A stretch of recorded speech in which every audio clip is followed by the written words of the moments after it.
One of the disadvantages of using snap traps is that you only catch one mouse at a time. And that's where we come into the multiple mouse trap devices.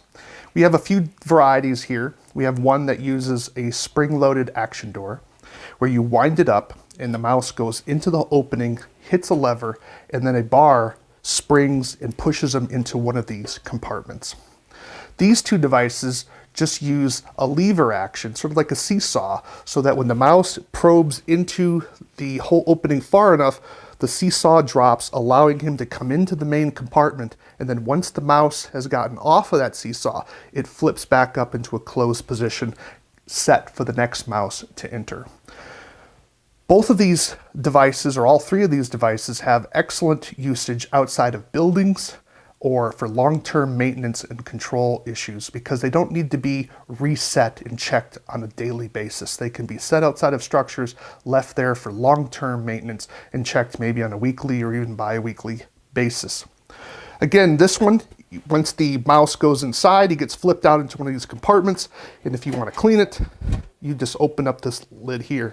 Always make sure you're careful because there may be a mouse alive in it when you come and check it, and so you don't want to get bitten, or you certainly don't want to let him go. You don't want to have to try to catch him again. So do take care to look inside. There's various windows, and also there's some peepholes on the side that you want to look at. Typically the mice will be dead. They don't survive long in this sort of a stressful environment, and often it'll be cold or too hot, and they will suffer shock in that regard.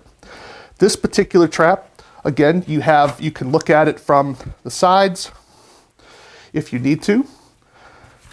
Often people will put in glue boards in here to keep them clean because that way they're easier to remove the bodies.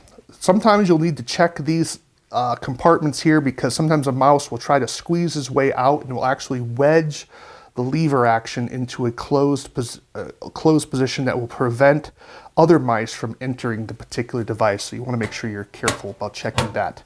This particular Catchmaster version has a see-through lid, which offers you a nice option so that you can investigate without having to open it up or pick it up as you would for this other version.